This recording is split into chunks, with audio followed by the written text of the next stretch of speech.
Every bad deed brings a punishment.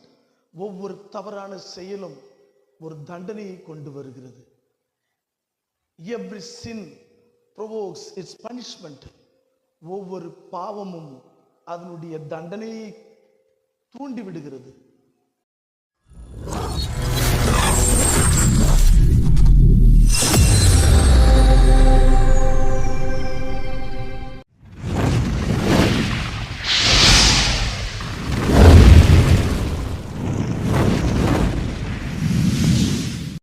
இயேசு கிறிஸ்துவின் நாமத்தில் உங்கள் அனைவருக்கும் வாழ்த்துக்கள். இந்த முழு உலகத்திற்கும் ஆண்டவர் இயேசு கிறிஸ்து ஒரு அழைப்பை கொடுக்கிறார். முழு உலகத்திற்கும் ஆண்டவர் இயேசு கிறிஸ்து ஒரு அழைப்பை கொடுக்கிறார். அந்த அழைப்பு மத்தேயு எழுதின சுவிசேஷம் 11வது அதிகாரம் 28வது வசனத்திலே நாம் பார்க்கிறோம். என்ன அந்த அழைப்பு? வருத்தப்பட்டு பாரம் சுமக்கிறவர்களே, நீங்கள் எல்லாரும் என்னிடத்தில் வாருங்கள், நான் உங்களுக்கு இளைப்பாறுதல் தருவேன். வருத்தப்பட்டு பாரம் சுமக்கிறவர்களே, நீங்கள் எல்லாரும் என்னிடத்தில் வாருங்கள், நான் உங்களுக்கு இளைப்பாறுதல் தருகிறேன். இதுதான் அந்த அழைப்பிதழாக இருக்கிறது. இது முழு உலகத்திற்குமான அழைப்பிதழ். நீங்கள் எப்படிப்பட்ட பாரத்தை சுமந்து கொண்டிருந்தாலும் சரி, நீங்கள் எப்படிப்பட்ட தீராத பிரச்சனைகளில் ஊடாய் கடந்து சென்றாலும் சரி, நீங்கள் எப்படிப்பட்ட துயரங்களை சந்தித்து வந்தாலும் சரி, நீங்கள் எப்படிப்பட்ட வேதனைகளை அனுபவித்து வந்தாலும் சரி, இந்த உலகத்தில் இருக்கிற எல்லா மக்களுக்கும் ஆண்டவராகிய இயேசு கிறிஸ்து கொடுக்கிற அழைப்பை இங்கே நாம் பார்க்கிறோம். வருத்தப்பட்டு பாரம் சுமக்கிறவர்களே, நீங்கள் எல்லாரும் என்னிடத்தில் வாருங்கள். சரி, ஆண்டவர் எல்லாருக்கும் பதிலை கொடுக்கிற தேவனாயிருக்கிறார். ஆனால் நம்முடைய பதிலை பெற்றுக்கொள்வதற்கு நாம் செல்ல வேண்டிய ஒரே இடம் நம்முடைய கர்த்தராகிய இயேசு கிறிஸ்து தொங்கிய அந்த சிலுவையே. நாம் நம்முடைய பதிலை பெற்றுக்கொள்வதற்கு செல்ல வேண்டிய இடம் சிலுவை. சிலுவை மாத்திரமே. அங்கேதான் நம்முடைய தேவைகளுக்கான பதிலை நாம் பெற்றுக்கொள்ள முடியும். அங்கேதான் நம்முடைய பிரச்சனைகளுக்கான, நம்முடைய வேதனைகளுக்கான, நம்முடைய சோதனைகளுக்கான, நம்முடைய எல்லாவற்றிற்குமான பதிலை பெற்றுக்கொள்ள முடியும். நாம் செல்ல வேண்டிய இடம் கிறிஸ்து இயேசு தொங்கிய சிலுவை. அங்கேதான் நாம் எல்லா பதிலையும் பெற்றுக்கொள்ள முடியும். அருமையான தேவ ஊழியர்களே, தேவ ஜனங்களே, நற்செய்தி செய்தியின் முழு செய்தியும் ஒரே ஒரு வரலாற்று நிகழ்வை சுற்றி சுற்றி வருகிறது. திரும்பவும் சொல்லுகிறேன், நற்செய்தியின் முழு செய்தியும் ஒரே ஒரு வரலாற்று நிகழ்வை சுற்றித்தான் வருகிறது. அந்த ஒரே ஒரு வரலாற்று நிகழ்வு நம்முடைய கர்த்தராகிய இயேசு கிறிஸ்து தாமே சிலுவையிலே தம்மையே தந்த தியாக பலியாக இருக்கிறது. நம்முடைய கர்த்தராகிய இயேசு கிறிஸ்து தம்மையே தந்த, சிலுவையில் தந்த தியாக பலியாக அது இருக்கிறதை நாம் பார்க்கிறோம். இதை குறித்து எபிரேய எழுத்தாளர் தம்முடைய நிருபத்திலே அழகாக சொல்லுகிறார். எபிரேயர் 10வது அதிகாரம் 14வது வசனத்திலே இப்படியாக சொல்லுகிறார்: பரிசுத்தமாக்கப்படுகிறவர்களை இவர், அதாவது இயேசு கிறிஸ்து, தம்முடைய ஒரே பலியினாலே என்றென்றைக்கும் பூரணப்படுத்தி இருக்கிறார். பரிசுத்தமாக்கப்படுகிறவர்களை இயேசு கிறிஸ்து ஒரே பலியினாலே என்றென்றைக்கும் பூரணப்படுத்தி இருக்கிறார். ஜெபம் செய்வோமா? என் மீட்பர் இரத்தம் சிந்தினார், நான் பரிசுத்தரானி.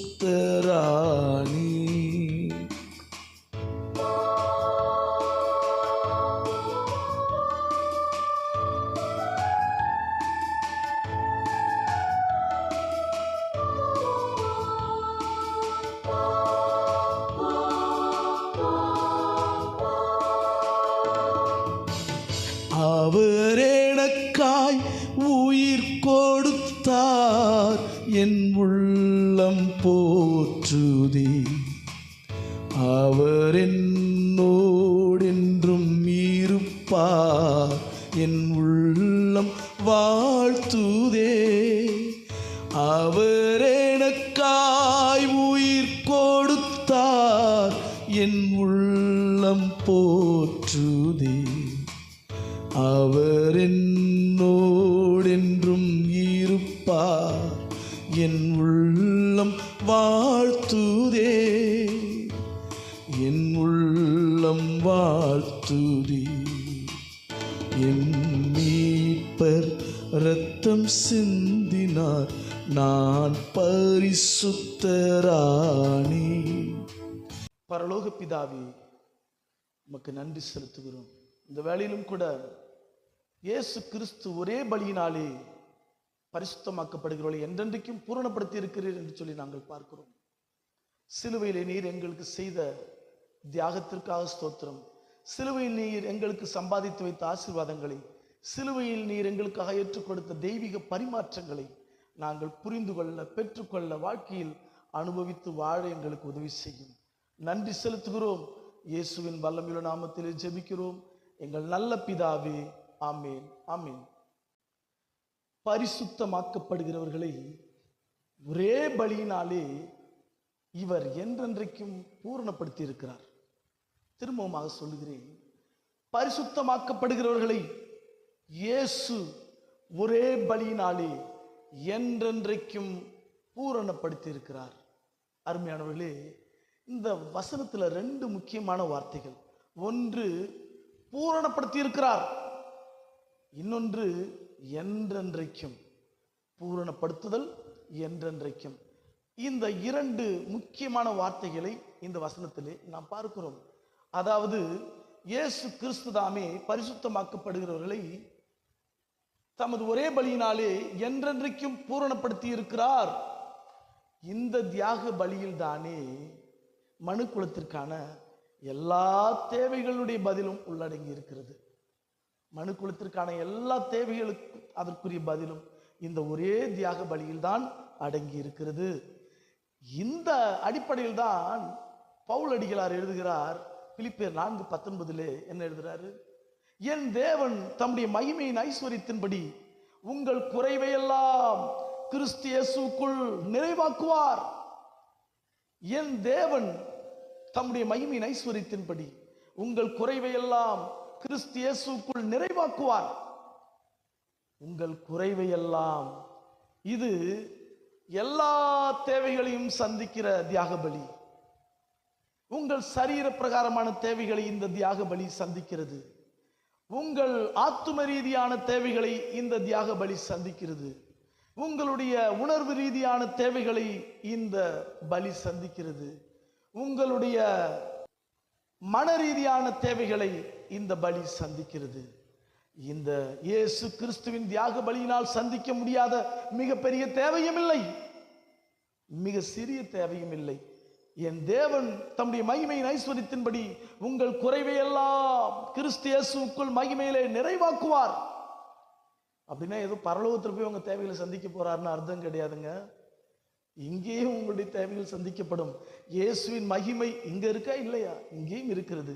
அப்படி என்றால் கிறிஸ்து இயேசுக்குள் மகிமையிலே உங்கள் சரீர பிரகாரமான, உங்கள் உணர்வு பிரகாரமான, உங்கள் மன பிரகாரமான, உங்களுடைய ஆத்தும பிரகாரமான எல்லா தேவைகளையும் அவர் சந்திப்பார். இதுதான் ரொம்ப ரொம்ப முக்கியமான ஒன்றாக இருக்கிறது. ஆண்டவர் மனுக்குலத்தின் வெவ்வேறான தேவைகளுக்கு வெவ்வேறான பதில்களை தரவில்லை.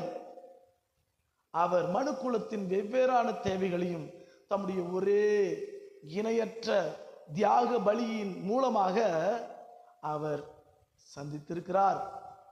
மனுக்குலத்தின் வெவ்வேறான தேவைகளுக்கும் ஆண்டவர் ஒரே போதுமான பதிலை தந்திருக்கிறார். One all sufficient solution for the multitudinous problems of the humanity.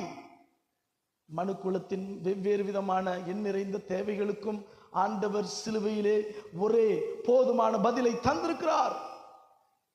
அந்த பதிலை பெற்றுக்கொள்வதற்கு நாம் செல்ல வேண்டிய இடம் சிலுவையே. இந்த மனுக்குலத்தின் முழு தேவையையும் பெற்றுக்கொள்வதற்கான ஒரே இடம் சிலுவையே.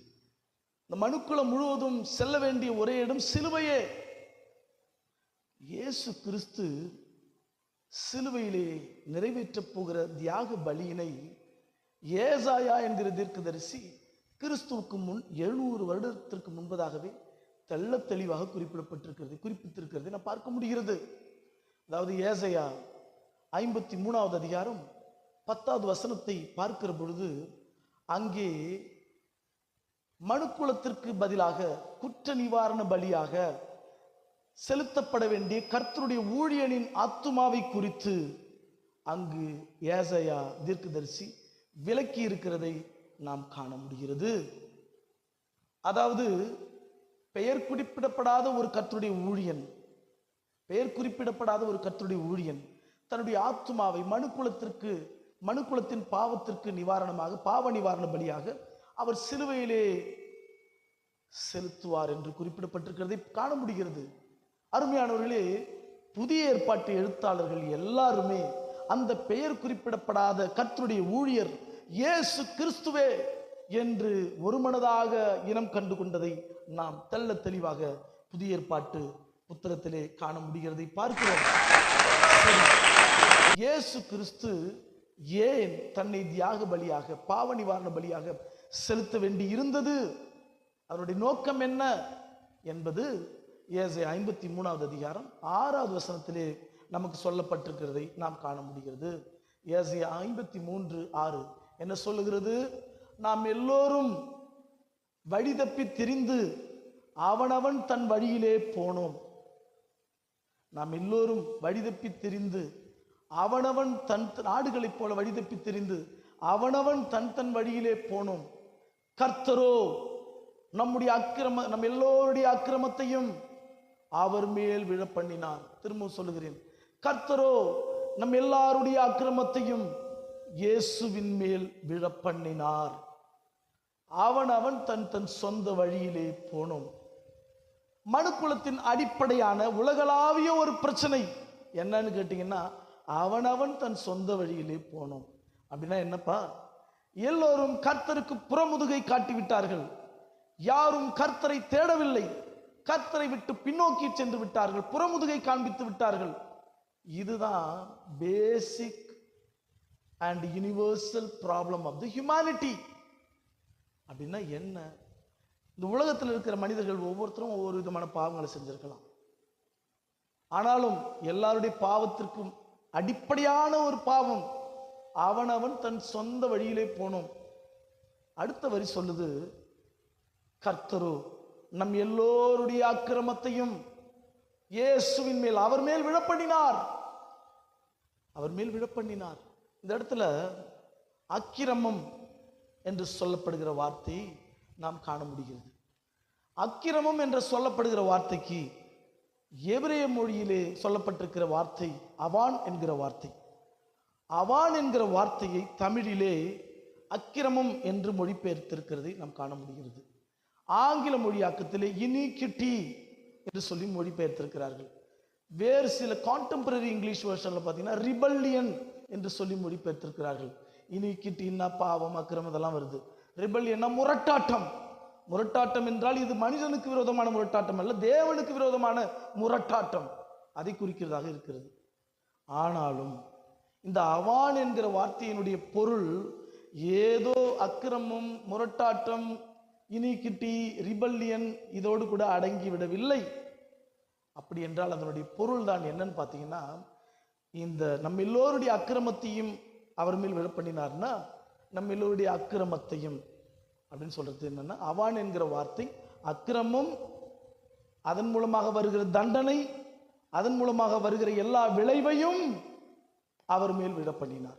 இதான் அதுக்கு அர்த்தம். அதாவது நம்ம எல்லோருடைய அக்கிரமத்தையும், நம்ம எல்லோருடைய அக்கிரமத்திற்கான தண்டனையும், நம்ம எல்லோருடைய அக்கிரமத்திற்கான தீய விளைவையும் அவர் இயேசுவின் மேல் விழ பண்ணினார். இதான் அதுக்கு அர்த்தமே. நம்ம எல்லோருடைய அக்கிரமத்தையும், நம்ம எல்லோருடைய அக்கிரமத்தின் விளைவாக வருகிற தண்டனையையும், நம்ம எல்லோருடைய அக்கிரமத்தின் விளைவாக வருகிற எல்லா தீய விளைவுகளையும் இயேசுவின் மேல் விழ பண்ணினார். இதுதான் அந்த அவான் என்கிற எபிரேய வார்த்தையுடைய பொருளாக இருக்கிறதை நாம் காண முடிகிறது. இந்த வார்த்தை வேறு இடங்களிலும் குறிப்பிடப்பட்டிருக்கிறது நாம் காண முடிகிறது. உதாரணமாக ஆதியாகமம் 4:13 அங்கு பார்க்கிற பொழுது காயின் அவனுடைய சகோதரனை கொன்ற பிற்பாடு தேவனுடைய நியாய தீர்ப்பை பெறுகிறான். அந்த இடத்திலே பார்க்கிற பொழுது அங்கே அவன் காயின் சொல்கிறான், எனக்கு இட்ட இந்த தண்டனை சகிக்க முடியாது என்கிறான். அப்படி என்றால் அந்த இடத்திலே பயன்படுத்தி இருக்கிற வார்த்தை, அக்கிரமத்திற்கான தண்டனை என்கிற வார்த்தை அவான் என்கிற வார்த்தையாக அங்கு இருக்கிறதை நாம் பார்க்க முடிகிறது. அதே போல லேவி ராமத்திலே அங்கு குறிப்பிடப்பட்டிருக்கிற வார்த்தை பார்க்கிற பொழுது, அதாவது பாவ நிவர்த்தி செய்யப்படுகிற நாளிலே அங்கு அந்த ஆட்டுக்கடாவின் மேல் எல்லோருடைய பாவத்தையும் அவர்கள் சுமத்தி விடுவார்களாம். அந்த ஆட்டுக்கடா அது குடியில்லாத இடங்களுக்கு போக கடவுது என்று சொல்லி அனுப்பி விடுவார்கள் என்று சொல்லி அங்கே போடப்பட்டிருக்கிறது. அங்கே எல்லோருடைய அக்கிரமத்தையும் ஆட்டுக்கடாவின் மேல் சுமத்துவார்கள் என்றால் எல்லோருடைய அக்கிரமம், அதன் விளைவான தண்டனை, அதன் விளைவான தீய விளைவுகள் எல்லாம் அக்கிரமெல்லாம் ஆட்டுக்கு சென்று விடுவதாக அங்கு குறிப்பிடப்பட்டிருக்கிறது. அதாவது இயேசு கிறிஸ்து பின்னாளிலே வந்து நமக்காக பலியாவார், தேவன் நமக்காக வந்து பலியாவார் என்பதற்கு ஒரு முன் அடையாளமாக அது அங்கு குறிப்பிடப்பட்டிருக்கிறதை பார்க்க முடிகிறது. இந்த அவான் என்கிற வார்த்தை புலம்பல் புத்தகத்திலே 4வது அதிகாரத்தில் 2 முறை வருகிறதை நாம் பார்க்க முடிகிறது. அதிலே 4வது அதிகாரத்திலே 6வது வசனத்திலே முதலில் வருகிறது, என் குமாரத்தியாகிய உனக்கு வரும் தண்டனை என்று சொல்லி அங்கே போடப்பட்டிருக்கிறது. என் ஜனங்களாகிய குமாரத்திக்கு வரும் தண்டனை என்று சொல்லி 4வது அதிகாரத்திலே 6வது வசனத்தில் போடப்பட்டிருக்கிறதை பார்க்கிறோம். அதே போல 4வது அதிகாரம் 22வது வசனத்திலே சீயோன் குமாரத்தி ஆகிய உனக்கு வரும் தண்டனை என்று சொல்லி அங்கே போடப்பட்டிருக்கிறதை பார்க்கிறோம். ஆக இந்த அவான் என்கிற வார்த்தை தமிழில் சொல்லப்பட்டிருக்கிற அக்கிரமத்தை மாத்திரம் குறிப்பது அல்ல. இது அக்கிரமம், அதன் மூலமாக வருகிற தண்டனை, அதன் மூலமாக வருகிற தீய விளைவுகள் எல்லாவற்றையும் உள்ளடக்கிய காரியமாக இது இருக்கிறதை பார்க்க முடிகிறது. இதே காரியம்தான் இயேசுவுக்கு வந்திருக்கிறதை பார்க்கிறோம். இந்த அவான் என்கிற வார்த்தை தான் இயேசுவுக்கு நடந்ததாக இருக்கிறது. அதாவது இயேசு கிறிஸ்து சிலுவையிலே நிகழ்த்திய தியாக பலியின் அந்த காரியத்திலே இந்த அவான் என்கிற வார்த்தை தான் சொல்லப்பட்டிருக்கிறதை பார்க்கிறோம். இயேசு கிறிஸ்து தாமே நமக்காக தன்னையே தியாக பலியாக ஒப்பு கொடுத்த அந்த காரியத்தை நாம் பார்க்க முடிகிறது. ஏசாயா 53வது அதிகாரம் 9வது வசனத்தை பார்க்கிற பொழுது, அவர் கொடுமை செய்யவில்லை, அவர் வாயில் வஞ்சனை இல்லை என்று சொல்லி அங்கே போடப்பட்டிருக்கிறது. அதாவது அவர் பாவம் செய்யவில்லை, அவர் பாவி அல்ல என்று சொல்லி தீர்க்க தரிசனமாக ஏசாயா 53வது அதிகாரம் 9வது வசனத்திலே சொல்லப்பட்டிருக்கிற காரியத்தை நாம் தெளிவாக பார்க்க முடிகிறதை பார்க்கிறோம். 6வது வசனம் என்ன சொல்கிறது? நாம் எல்லோரும் ஆடுகளைப் போல வழி தப்பி திரிந்து அவனவன் தன் சொந்த வழியிலே போனோம், கர்த்தரோ நம் எல்லோருடைய அக்கிரமத்தையும் அவர் மேல் விழ பண்ணினார். அதாவது நம்ம எல்லாருடைய அவான்களையும் அவர் மேல் விழ பண்ணினார். அவான் என்கிற வார்த்தைக்கு அர்த்தம் என்ன? நம்முடைய அக்கிரமம், நம்முடைய அக்கிரமத்தின் மூலமாக வருகிற தண்டனை, நம்முடைய அக்கிரமத்தின் மூலமாக வருகிற தீய விளைவுகள் எல்லாம் இயேசுவின் மேல் விழுந்தது. இங்கே ஒரு தெய்வீக பரிமாற்றம் நடந்திருக்கிறது. இதுதான் இயேசு கிறிஸ்துவின் சிலுவை மரணத்தின் நோக்கமாய் இருக்கிறது. ஒரு தெய்வீக பரிமாற்றம் இங்கே நிகழ்ந்திருப்பதை நாம் காண முடிகிறது. என்ன அந்த பரிமாற்றம்? இயேசு கிறிஸ்து நமக்கு பதிலாக நம்மிடத்தில் இருந்து நமக்கு வர வேண்டிய அக்கிரமத்தை, தண்டனையை, அதன் தீய விளைவுகளை அவர் ஏற்றுக்கொண்டார். அவருடைய பாவம் இல்லாத கீழ்ப்படுதலின் மூலமாக வருகிற எல்லா நன்மைகளையும் இதுதான் அந்த தெய்வீக பரிமாற்றம். திரும்பமாக சொல்லுகிறேன், இயேசு கிறிஸ்து நம்முடைய ஸ்தானத்தில் இருந்து, நம்முடைய இடத்தில் இருந்து நமக்கு வர வேண்டிய அக்கிரமத்தின் தண்டனையையும், நமக்கு வர வேண்டிய அக்கிரமத்தின் தீய விளைவுகளையும் அவர் ஏற்றுக்கொண்டு அவர் தம்முடைய பாவம் இல்லாத கீழ்ப்படுதலின் மூலமாய் வருகிற எல்லா நன்மைகளையும் மனு குலத்திற்கு தந்திருக்கிறார். இதுதான் அந்த தெய்வீக பரிமாற்றம். அந்த தெய்வீக பரிமாற்றத்தின் சிறப்பு அம்சங்களை நாம் ஒவ்வொன்றாக ஒவ்வொரு காணொளியின் மூலமாக பார்க்க போகிறோம். அந்த சிறப்பு அம்சத்தின் 2 சிறப்பு அம்சங்கள் ஏசாயா 53வது அதிகாரம் வசனம் 4-5 சொல்லப்பட்டிருக்கிறதை நாம் பார்க்கிறோம். என்ன அந்த வசனங்கள் சொல்லுகிறது? மெய்யாகவே அவர் நம்முடைய பாடுகளை ஏற்றுக்கொண்டு நம்முடைய துக்கங்களை சுமந்தார். மெய்யாகவே அவர் நம்முடைய பாடுகளை ஏற்றுக்கொண்டு நம்முடைய துக்கங்களை சுமந்தார். நாமோ அவர் கர்த்தரால் அடிபட்டு வாதிக்கப்பட்டு சிறுமைப்பட்டவர் என்று எண்ணினோம். மெய்யாகவே அவர் நம்முடைய பாடுகளை ஏற்றுக்கொண்டார். நம்முடைய துக்கங்களை ஏற்றுக்கொண்டார். நாமோ அவர் கர்த்தரால் அடிபட்டு பாதிக்கப்பட்டு சிறுமைப்பட்டவர் என்று எண்ணினோம். நம்முடைய மீறுதல்கள் நிமித்தம் அவர் அடிக்கப்பட்டார், நம்முடைய அக்கிரமங்கள் நிமித்தம் அவர் நொறுக்கப்பட்டார். நமக்கு சமாதானத்தை உண்டு பண்ணும் தண்டனை அவர் மேல் வந்தது, அவருடைய தழும்புகளால் குணமானோம். அவருடைய தழும்புகளால் குணமாகிறோம். பாருங்கள், இந்த வார்த்தை நம்முடைய இயேசு கிறிஸ்துவின் மூலமாய் நமக்கு நிறைவேறினதை நாம் பார்க்கிறோம். இங்கே இயேசு கிறிஸ்து சிலுவையிலே தொங்கியதின் மூலமாய் நிகழ்ந்திருக்கிற தெய்வீக பரிமாற்றத்தின் இந்த தெய்வீக பரிமாற்றத்தின் முதல் அம்சம் என்ன? What is the first aspect of this divine exchange? Jesus was punished that we might be forgiven. நாம் மன்னிப்பை பெறும்படிக்கு இயேசுதாமே தண்டனை ஏற்றுக்கொண்டார். நாம் மன்னிக்கப்படும்படிக்கு இயேசுதாமே தண்டனை ஏற்றுக்கொண்டார். இதுதான் தெய்வீக பரிமாற்றத்தின் முதல் காரியமாக இருக்கிறது. இயேசு கிறிஸ்து எனக்காக சிலுவையிலே தண்டனை ஏற்றுக்கொண்டார். அதற்கு மாறாக எனக்கு அவர் பாவ மன்னிப்பை தந்திருக்கிறார். இதுதான் தெய்வீக பரிமாற்றத்தின் முதல் அம்சமாக இருக்கிறதை பார்க்கிறோம். ரோமருக்கு எழுதின நிருபம் 5வது அதிகாரம் 1வது வசனம் சொல்லுகிறது, இவ்விதமாக நாம் விசுவாசத்தினாலே ரட்சிக்கப்பட்டிருக்கிறபடினாலே இயேசு கிறிஸ்துவின் மூலமாக தேவனோடு சமாதானத்தை பெற்றிருக்கிறோம். இவ்விதமாக நாம் கிறிஸ்து இயேசுவின் மூலமாக விசுவாசத்தினாலே தேவனோடு கூட சமாதானத்தை பெற்றிருக்கிறோம் என்று சொல்லி அங்கே வருகிறதை பார்க்கிறோம். நமக்கு சமாதானத்தை உண்டு பண்ணும் ஆக்கினை தண்டனை அவர் மேல் வந்தது என்று சொல்லி நம் வேதத்தில் வாசிக்கிறோம் அல்லவா? அதைத்தான் இது குறிக்கிறதாக இருக்கிறதை நாம் பார்க்கிறோம். மாத்திரமல்ல, இயேசு கிறிஸ்து நம் பாவங்களுக்காக அவர் சிலுவையிலே இரத்தத்தை சிந்தினார், ஜீவனை தந்தார். தேத்திரிய உபநிடதம் என்கிற அந்த உபநிடதத்திலே சொல்லியிருக்கிறாங்க, சர்வ பாப்ப பரிகாரோ ரத்த புரோக்ஷணாமாவசியம் தத் ரத்தம் பரமாத்மையான புண்ணியதான பலியகம் என்று சொல்லியிருக்கிறதை பார்க்க முடிகிறது. தேத்திரிய உபநிடதத்தில் சொல்லப்பட்டிருக்கிற அந்த ஒரு பாடல் திரும்பவும் சொல்லுகிறேன். சர்வ பாப்ப பரிகாரோ ரத்த புரோக்ஷணாமாவசியம் தத் ரத்தம் பரமாத்மாவின புண்ணியதான பலியகம். அதாவது எல்லா பாவங்களுக்கும் பரிகாரம் இரத்தம் சிந்தப்பட வேண்டும். அந்த இரத்தம் பரமாத்மாவான கடவுளால் சிந்தப்பட வேண்டும் என்று சொல்லி அங்கே எழுதி வைத்திருக்கிறார்கள். இது வெளியில் இருக்கிற வேதங்களிலும் இது குறித்து சொல்லப்பட்டிருக்கிறது என்பதற்காக நான் ஒரு அத்தாட்சியாக சொல்லுகிறேன். பரிசுத்த வேதாந்தத்தில் எல்லாமே தெளிவாக குறிப்பிடப்பட்டிருக்கிறதை பார்க்கிறோம். எல்லாருடைய பாவங்களுக்காகவும் பரமாத்மாவான தேவனே இந்த உலகத்தில் இயேசுவாக உலகத்தில் வந்து எல்லாருடைய பாவங்களுக்காகவும் அவர் தண்டனை ஏற்றுக்கொண்டார் என்பதை இங்கே பார்க்கிறோம். இயேசு கிறிஸ்து சிலுவையிலே எனக்காக உனக்காக உலகத்தில் இருக்கிற எல்லாருக்காகவும் தண்டனை ஏற்றுக்கொண்டதன் மூலமாக நாம் பாவ மன்னிப்பை பெறுகிறோம். நன்றாக கவனிங்கள், இது இலவசமாய் கிருபையினால் அவரால் கொடுக்கப்படக்கூடிய ஒன்றாக இருக்கிறது. இதை நாம் அவர் மீது வைக்கிற விசுவாசத்தின் மூலமாகத்தான் பெற்றுக்கொள்ள முடியுமே ஒழிய இதற்கு வேறு வழி இல்லை.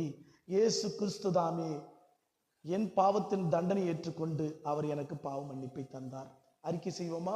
இயேசு கிறிஸ்து என்னுடைய பாவத்தை ஏற்றுக்கொண்டு என்னுடைய பாவத்தின் தண்டனை ஏற்றுக்கொண்டு அவர் எனக்கு பாவ மன்னிப்பை தந்தார். இயேசுதாமே என் பாவத்தின் தண்டனை ஏற்றுக்கொண்டு அவர் எனக்கு பாவ மன்னிப்பை தந்தார். இயேசுதாமே என் பாவத்தை ஏற்றுக்கொண்டு அவர் எனக்கு பாவத்தின் தண்டனை அவர் ஏற்றுக்கொண்டு எனக்கு பாவ மன்னிப்பை தந்தார். இயேசு கிறிஸ்து நம்முடைய பாவத்திற்கான தண்டனை ஏற்றுக்கொண்டு நமக்கு பாவ மன்னிப்பை தந்தார். தெய்வீக பரிமாற்றத்தின் முதல் சிறப்பு அம்சம் இதுவாகத்தான் இருக்கிறது. Jesus was punished that we might be forgiven. ஜெபம் செய்வோமா? அன்பின் பரலோக பிதாவே, ஆசீர்வதிக்கப்பட்ட அந்த அருமையான நல்ல நாளுக்காக ஸ்தோத்திரம், இந்த செய்திக்காக ஸ்தோத்திரம். இயேசுதாமே எங்களுடைய பாவங்களின் தண்டனையை ஏற்றுக்கொண்டீர். அதாவது எங்கள் பாவம் அக்கிரமம் அதற்கான தண்டனை அதற்கான தீய விளைவுகள் எல்லாவற்றையும் ஏற்றுக்கொண்டீர். எங்களுக்கு பாவ மன்னிப்பை தந்திருக்கிறீர். இந்த சத்தியத்தை நாங்கள் புரிந்து கொள்ள உதவி செய்தீர்.